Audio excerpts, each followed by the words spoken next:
ഗൗരിയുടെ മനസ്സിൽ രുദ്രനോട് ദേഷ്യവും പകയും ആളിക്കത്തി. അവൻ്റെ വാക്കുകൾ അവളുടെ കാതിൽ അലയടിച്ചുകൊണ്ടിരുന്നു. അവളുടെ മനസ്സിൽ ഭയം തോന്നിയില്ല. അവൾ പോലും അറിയാതെ അവനെ നേരിടാൻ അവൾ ഒരുങ്ങുകയായിരുന്നു. അപ്പം മുറിയിലേക്ക് വന്ന് ഗൗരി ഫോൺ എടുത്തു പോയി. അത് അരുണായിരുന്നു. അവൾക്ക് അവനോട് സംസാരിക്കാൻ ബുദ്ധിമുട്ട് തോന്നി. അവൾ മടിച്ചുകൊണ്ട് ഫോൺ ചെവിയിൽ വെച്ചു. ഹലോ, എന്താടോ മുറിയിൽ തന്നെ ഒതുങ്ങിയിരിക്കുവാണോ? എന്നാലേ വേഗം റെഡിയാവ്, നമുക്കൊന്ന് പുറത്തു പോവാം. വേണ്ട, നീ എന്ത് പറഞ്ഞാലും ഞാൻ വരും. നീ കൂടെ വരണം. വേഗം, ഞാൻ എപ്പോൾ എത്തും? അരുൺ അവളുടെ മറുപടി കേൾക്കാതെ ഫോൺ വെച്ചു. ഗൗരി മനസ്സുകൊണ്ട് ഒട്ടും തയ്യാറല്ലായിരുന്നു. അരുണിനെ ഫേസ് ചെയ്യാൻ തന്നെ അവൾക്ക് ബുദ്ധിമുട്ട് തോന്നി. അരുൺ വരുമെന്ന് ഉറപ്പുള്ളത് കൊണ്ട് ഗൗരി സീതയോടും വിനയനോടും പറഞ്ഞ് റെഡിയായി. അവർക്കും അത് ആശ്വാസമായിരുന്നു.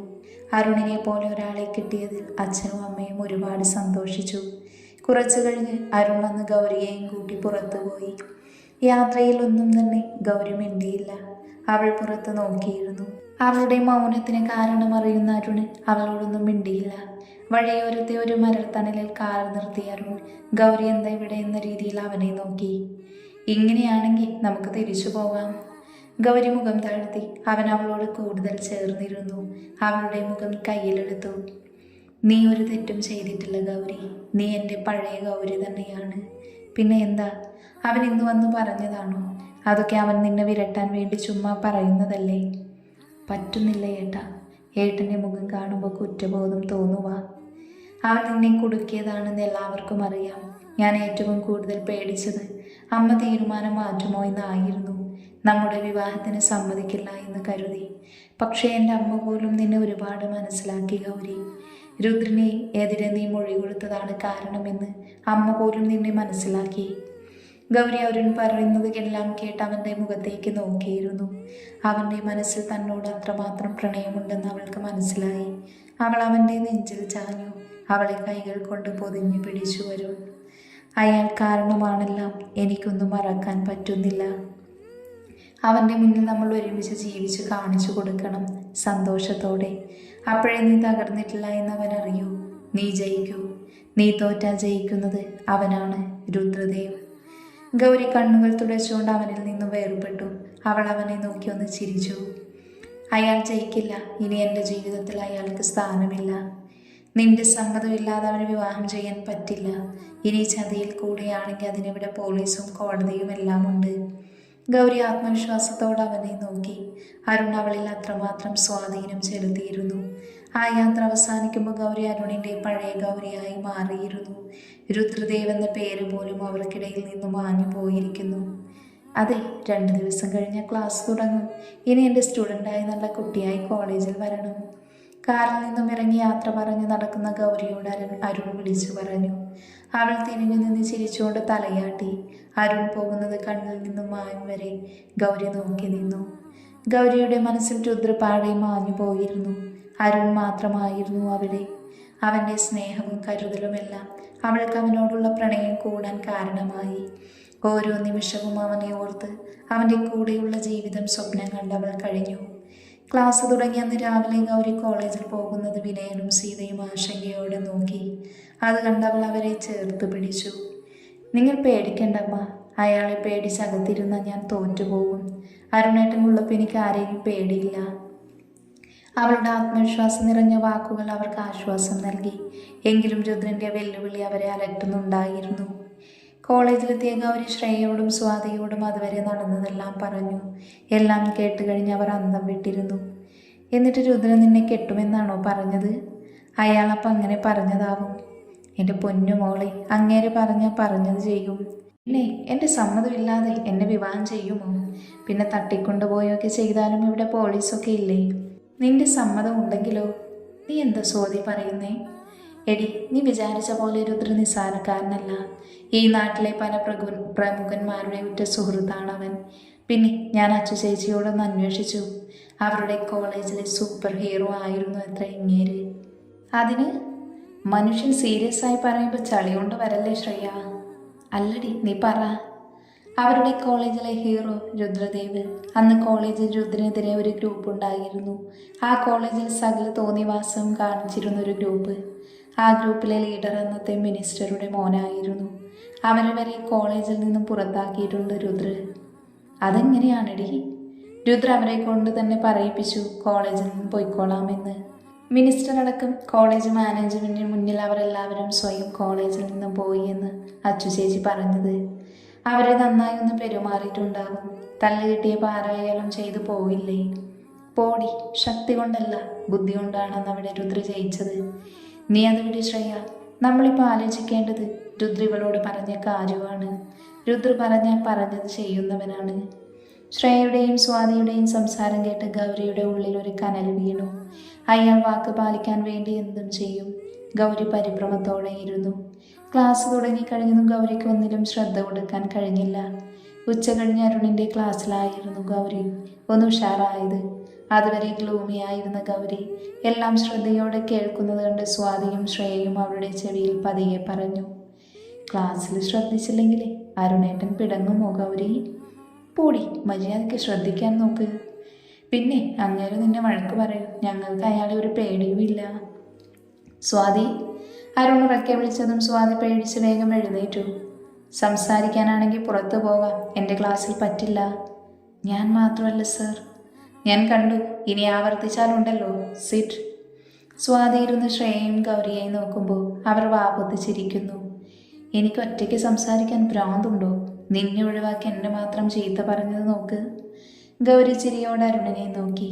അവരുടെ സംസാരം കണ്ട അരുൺ ഗൗരിയെ ദേഷ്യത്തിൽ നോക്കിയതും ഗൗരി ചിരി നിർത്തി ക്ലാസ്സിൽ ശ്രദ്ധിച്ചു. ക്ലാസ് കഴിഞ്ഞ് ഗൗരിയും ഫ്രണ്ട്സും കൂടി കോളേജിൻ്റെ മുന്നിലെ ജ്യൂസ് ഷോപ്പിൽ പോയി. അവരുടെ സംസാരത്തിനിടയ്ക്കാണ് ഗൗരിയുടെ ഫോൺ അടിച്ചത്. അരുണായിരുന്നു. അവൾ വേഗം ഫോൺ എടുത്തു. അരുണേട്ടാ, പറയേ. ഗൗരി, നീ പോവില്ലേ? എനിക്ക് കുറച്ച് വർക്കുണ്ട്. സ്വാതിയുടെ കൂടെ പൊയ്ക്കോ. ആ ശരി, ഞാൻ വീട്ടിലെത്തിയിട്ട് വിളിക്കാം. ഫോൺ വെച്ച് ഗൗരിയും സ്വാതിയും ശ്രേയയും കൂടെ ബസ് സ്റ്റോപ്പിലേക്ക് നടക്കുമ്പോഴാണ് മുന്നിലേക്ക് ഒരു വണ്ടി പാഞ്ഞു വന്ന് നിർത്തിയത്. അതിലിരിക്കുന്ന ആളെ കണ്ട് ഗൗരി അടക്കം അവർ 3 പേരും ഞെട്ടി. ബൈക്കിൽ നിന്നും ഇറങ്ങി രുദ്ര അവരുടെ നേരെ വന്ന് ബൈക്കിൽ ചാരിയിരുന്നു. ഗൗരി അവനെ ദേഷ്യത്തിൽ നോക്കി. അവനെ മറികടന്ന് പോകാൻ നിന്നതും രുദ്ര അവരുടെ മുന്നിൽ കയറി നിന്നു. അങ്ങനെ അങ്ങ് പോയാലോ? നിനക്കും നിന്റെ മറ്റവനുള്ള സമ്മാനം കൊണ്ടാണ് ഞാൻ വന്നിരിക്കുന്നേ. രുദ്ര അവരുടെ പുറകിലായി വന്ന ജീപ്പിലെ പുറകിലെ സീറ്റിൽ നിന്നും അവശരായ 2 പേര് ഷട്ടിൽ പിടിച്ച് പുറത്തേക്ക് വലിച്ചു. ഇടികൊണ്ട് ചോരൊലിക്കുന്നവർ നിലത്തേക്ക് കമിഴ്ന്ന് വീണു. നിന്റെ സെലക്ഷൻ തീരെ പോരാ. ഞാൻ അവനെയാണ് പ്രതീക്ഷിച്ചത്.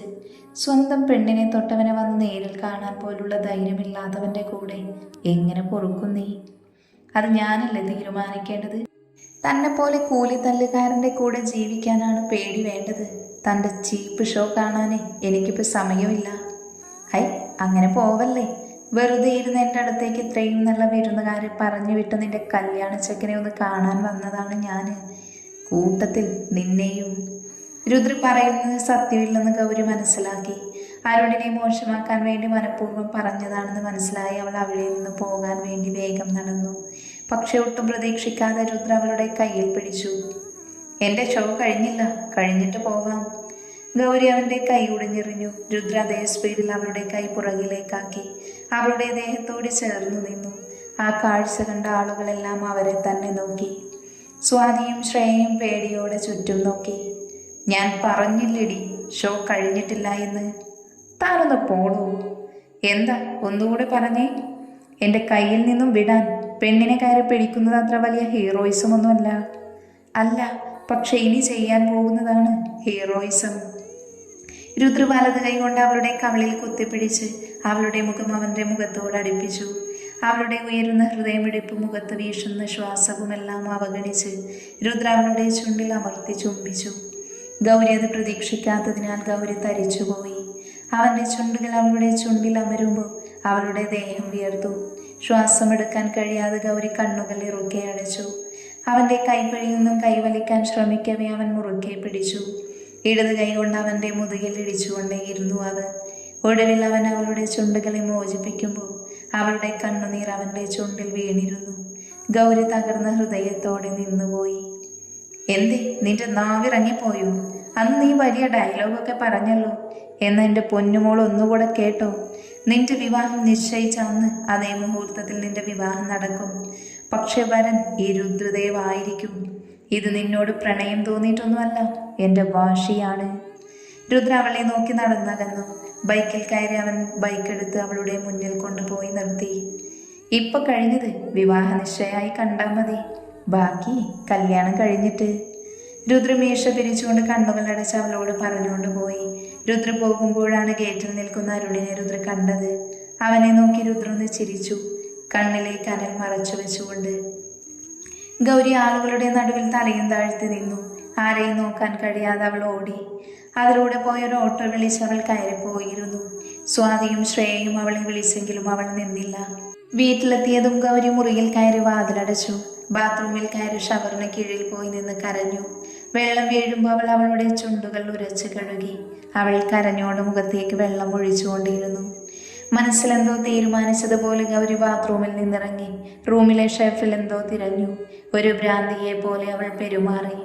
ഒടുവിൽ അവൾ തിരഞ്ഞത് കിട്ടിയ സന്തോഷത്തിൽ അവൾ അതുകൊണ്ട് ബാത്റൂമിലേക്ക് ഓടി.